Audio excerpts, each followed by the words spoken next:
Join us as we share 10 things to do or see while camping at the Alabama Hills, just west of Lone Pine in California's Owens Valley. The Alabama Hills Recreation Area is managed by the Bureau of Land Management and allows dispersed camping in previously established campsites. There's a lot to do and see in this beautiful and interesting area full of geological wonders and history. So let's start. Number 1, check out the Visitor Center at the south end of the town of Lone Pine. It is full of information and ideas of what to see in the area. The center has exhibits on the history, the geology, and the transformation of what used to be a major lake into what is now dry Owens Lake. Other exhibits explain the geology of Fossil Falls, Trona Pinnacles, Mono Lake, and more.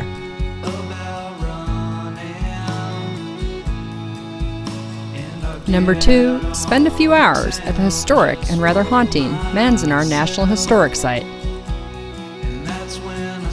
Manzanar is about halfway between Lone Pine and Big Pine and is 100% worth the drive. For the younger set, unfamiliar with this sad part of the U.S. history, during World War II, the U.S. government relocated thousands and thousands of Japanese U.S. citizens to internment camps, Manzanar being one of these camps. They have done an incredible job restoring Manzanar and recreating what it must have been like to live here. The cemetery, the displays, the quotes, the sounds, and the stories, a place not to miss. Number 3, the Museum of Western Film History in Lone Pine. For a $5 donation, you can enter, enjoy, and photograph all of their Alabama Hills film memorabilia. And it's a lot. A stagecoach, a few cars, lots of movie posters, cardboard selfie cutouts, old photos, old props, and everything in between.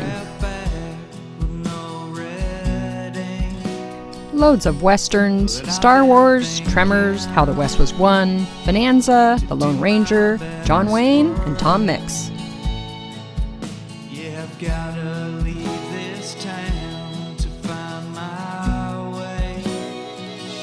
Number 4, Movie Flat Road. After the museum, head out for a self-guided tour. Available at the Film Museum is this little booklet, and for $2, the booklet can go with you. As you drive Movie Flat Road, in order to find 10 movie filming locations, refer to the booklet for GPS coords and detailed information. Old photos will show what it looked like at the time of filming, and photos will show what it looks like now. Filming locations for Showdown, Rawhide, and the Tall T are included.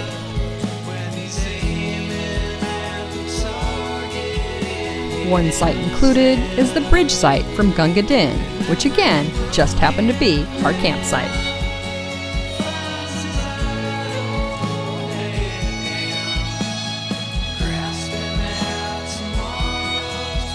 Number 5, I'm just going to call this Rocks That Look Like Things. On the internet, I found this little map with directions and descriptions of, well, rocks that look like things. There are also some included on the BLM map. We saw the shark fin to the west of Movie Flat Road, and just a short walk from our campsite was the bowling ball and bowling pins.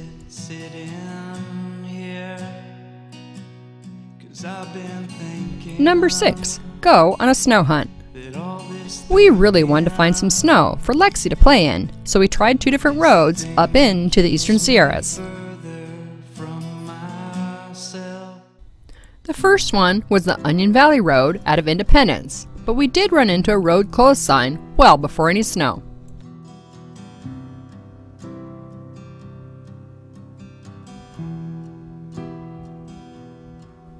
Another try up Whitney Pearl Road out of Lone Pine also led us to a road closed sign.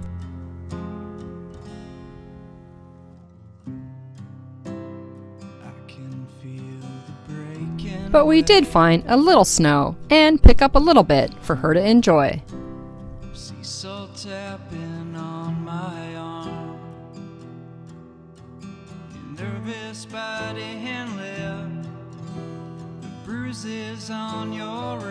Number 7, explore Owens Lake.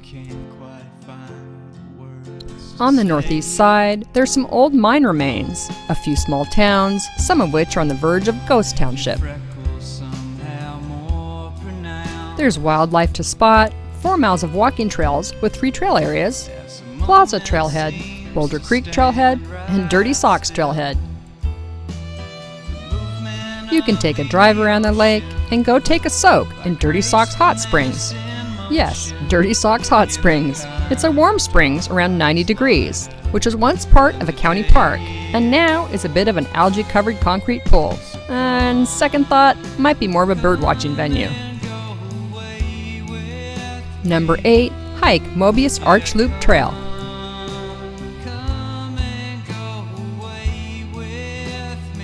We were super happy to figure out our campsite was all of a half a mile away from the start of this trail, which meant I could go do this hike and Jim and the old dog could hang out at the trailer. The trail is a relatively short loop with a few well-known arches right next to the trail. Mobius Arch and Lathe Arch are right next to each other and easy to find just off the trail. The view of the eastern Sierras from the trail and arches is beautiful.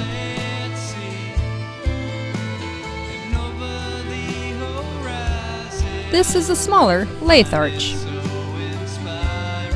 And this is the well-known and well-photographed Mobius Arch. It's an easy, well-marked, and well-maintained trail suitable for just about everyone. Number 9. Visit Tuttle Creek. Try a little trout fishing. Tuttle Creek is on the south side of Whitney Portal Road, and along the creek lies Tuttle Creek Campground. More on that in another video. The creek is stocked and seems to have some leftover, larger and smarter fish that have lasted a season or two.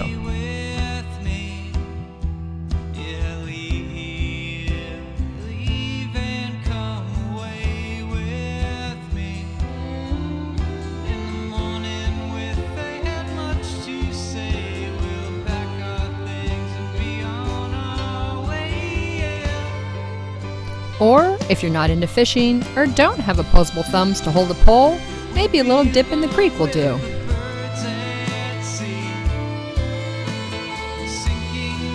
We did go much further down the creek, away from the fishermen and the fish, so as not to bother them.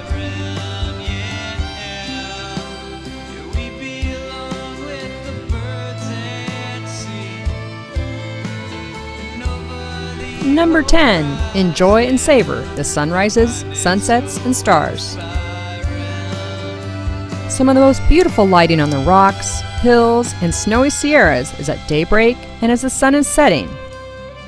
The shadows, the contrasts, and the colors, orange reflections, reds and browns, all beautiful and fun to photograph. Night, with no ambient light from any nearby or distant cities, the stars, they were just amazing. And now for a few bonus ideas. Lone Pine does have some restaurants to try. Seasons is supposed to be a very good steakhouse. The Alabama Hills has several rock climbing areas, and there are hot springs around. Do a little research on those. Nearby Diaz Lake offers camping, fishing, and boating, and Mount Whitney Golf Club is right next door. Or take a drive up to the ancient bristlecone pine forest. Next up, I'll have videos with a little more detail on the Film Museum, Manzanar, Arch Loop Trail, Tuttle Creek, and 2 other campground favorites. If you've enjoyed this video, give us a thumbs up, subscribe if you haven't already done so, and remember, we like comments, questions, and campground suggestions.